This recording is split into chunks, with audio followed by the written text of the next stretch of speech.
Hi, I'm Close, the bubble card developer. I can't believe I'm finally saying this, but Bubble Card 3 is here. It took me over 6 months of work, countless hours of coding, debugging, testing, breaking things, fixing them again, but I'm truly proud of what it's become. This version brings powerful features like modules, a new calendar card, easier pop-up creation, countless bug fixes, and so much more. And I really believe this version is going to completely change how you build, customize, and share your dashboards. Let me show you why this update is such a big deal. In each card's editor, you'll now find a brand new Modules section. Modules finally let you apply custom styles and templates to multiple cards, without having to copy and paste your customizations one by one. Just define them once and reuse them wherever you want. But modules go even further. Just like any built-in feature, they can also add their own form elements directly inside the editor. For example, here's a module that lets you change the background color of a card's icon. Here's another example, a module that applies Home Assistant's default style to all your cards at once. Since the very first release of Bubble Card, I've always used a style that was quite different from Home Assistant's native look. And I know many of you felt a bit limited by that choice. Well, no more excuses. Now you're fully in control. To make all of this even easier to use, I've added a module store, a place where anyone can quickly share and install modules in just a few clicks.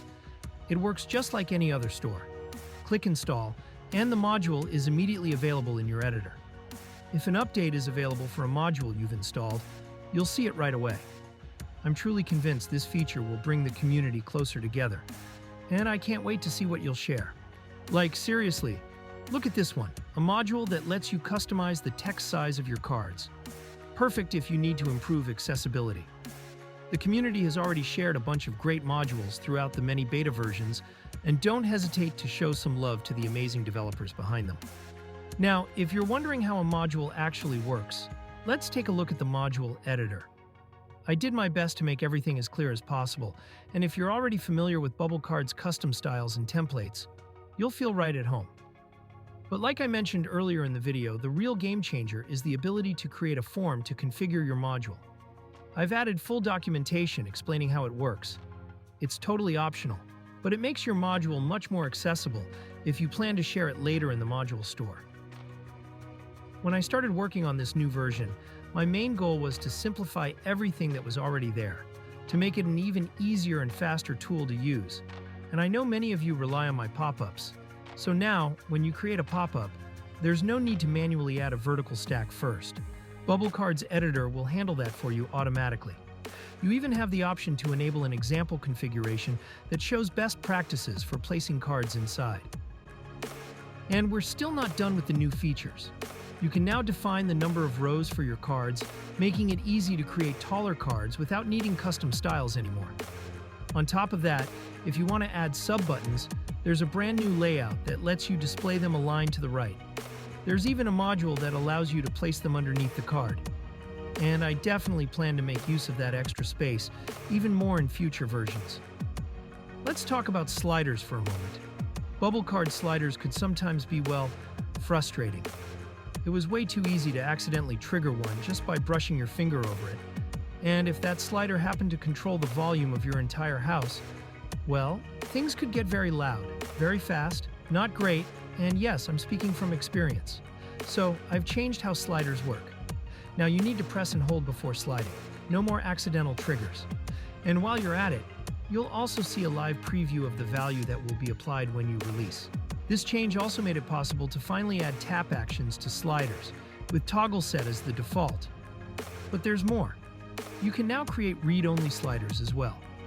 Perfect for displaying things like your car or phone's battery level, your solar panel production, and more. Any entity with a numeric value can be used. You'll also notice new options like min, max, and step, giving you even more control to fine-tune your sliders just the way you like. I also want to take a moment to say thank you to everyone who supports my work on this project, and especially to those of you on Patreon. You have no idea how much I love working on Bubble Card and being part of the amazing community that has grown around it. Even though Bubble Card is free and open for everyone to use, a huge part of my free time goes into keeping it alive and evolving. So if you ever feel like supporting the project to help it keep going, it would mean a lot. I've also added a special module available through my Patreon. It lets you add fully customizable conditional badges to all four corners of your card icons, with everything easily configured through the form in the editor. It's also a great example to look at if you want to start creating your own modules. To everyone already supporting me there, more modules are coming very soon. My time has been fully focused on building Bubble Card 3 until now, so thanks a lot to everyone who stuck around despite the lack of new content. All the links, including the full release notes, are available in the description. Really, I'm so excited for this next chapter and for everything you'll create with it. Cheers!